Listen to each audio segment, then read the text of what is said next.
रेविका नाम की शिव जी की परम भगत थी, पर वो जितना शिव का गुणगान करती थी उतना वो देवी का गुणगान करती थी। महाराज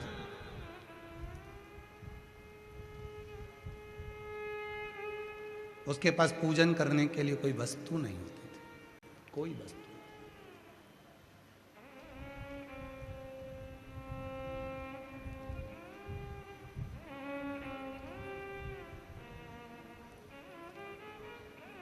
माँ जगत जननी अम्बा जगदम्बा जगत धात्री दुर्गा भवानी माँ पार्वती जी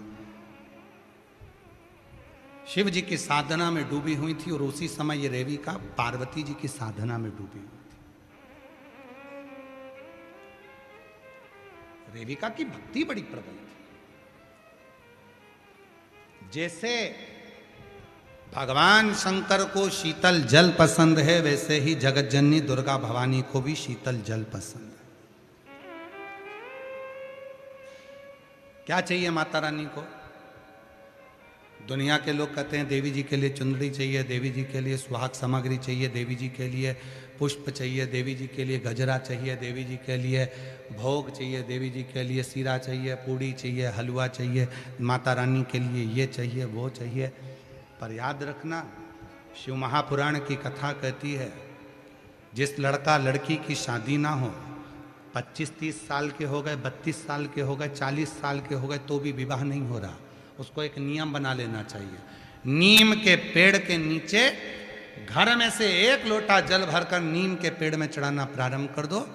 जो कुल की देवी होती है वो स्वयं माद्य शक्ति शीतलता धारण कर कर उसका मंगल विवाह कराई देती है।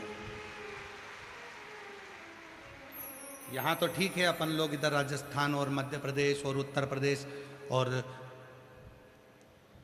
अपन सब इस उत्तर साइड के निवासी हैं, पर यदि दक्षिण में जाएंगे ना, तो दक्षिण में देवी जी के मंदिर से ज़्यादा नीम के पेड़ की पूजन होती है माँ दुर्गा भवानी के रूप में। माँ दिशक्ति की कथा तो यहाँ तक कहती है कि भगवान शंकर कभी नहीं बोले आपसे कि आप मुझे इतना दीजिए। आप तो अपना भाव, अपना दिल, हृदय। रेविका ने साधना करी, शिव प्रसन्न हो। जो रेविका ने जले हुए पेड़ की पत्तियों का अंश भी दिया है, वो भी शिव ने माँ जगत जननी को स्वीकार करने को कहा। और शिव जी, ध्यान दें, कभी कभी आप लोग जब पार्थिव शिवलिंग का पूजन करते हो ना, पार्थिव पूजन करते हो, तो पार्थिव शिवलिंग का जब पूजन करते हो तो कभी कभी काले तिल शिव जी को चढ़ाते हो। बोलो, चढ़ाते हो कि नहीं चढ़ाते हो? चढ़ाते हो ना। क्यों चढ़ाते हो? हमारे शरीर में और हमारे घर के अंदर कोई रोग बड़ा यदि प्रवेश कर रहा है तो वो रोग प्रवेश ना, रोग प्रवेश ना। आजकल बहुत सारे लोग ऐसे हो गए कि जो काला तिल है वो ज़्यादातर शिव जी की शिवपिंडी पर, शिवलिंग पर जाकर चढ़ाते हैं। पर शिव पुराण कहती है कि पार्थिव शिवलिंग जब बनाओ तो काला तिल जरूर चढ़ाओ। पार्थिव शिवलिंग, मंदिरों में जाकर काला तिल चढ़ाने की जरूरत नहीं है। मंदिर में तो अगर आप एक तिल की दाना, केवल एक काला तिल भी अगर समर्पित कर देते हो तो बहुत है। एक चावल का दाना भी समर्पित कर देते हो तो बहुत है। पर जब पार्थिव पूजन कर रहे हो, पार्थिव शिवलिंग का निर्माण कर रहे हो, किसी रोग के लिए, बीमारी के लिए, कोई दुख के लिए, कोई तकलीफ के लिए, तो उसको, हमारे जैसे शरीर में तिल की महत्वता होती है ना, सबके शरीर में तिल है। स्वयं भगवान देवादिदेव महादेव ने भी माता पार्वती को तिलकेश्वरी कहा है, क्योंकि उनके शरीर पर तिल का स्मरण करा। जो काली, जो पत्तियां जल गई थी, वो जली हुई पत्ती जो चढ़ाई गई, देविका ने जो चढ़ाई, उसके कारण पार्वती को तिलकेश्वरी कहा गया। और कितना महत्व है तिल का। पीठ पर अगर तिल होता है तो गुस्सा आता है, गालों पर यदि तिल होता है तो सुख समृद्धि देता है, हाथ पर अगर तिल देता है तो अन्नपूर्णा देता है, हथेली पर अगर तिल होता है तो हमको वैभव लक्ष्मी देता है। और महाराज, पैरों पर अगर तिल होता है तो अटल लक्ष्मी का निवास देता है। कितना तिल का महत्व हमारे यहां कहा है, कितना तिल।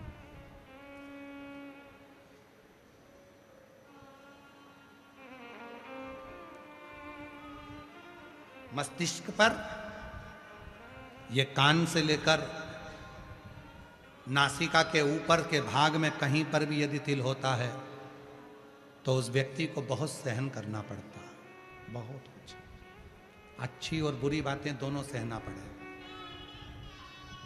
बहुत कुछ सहना पड़े।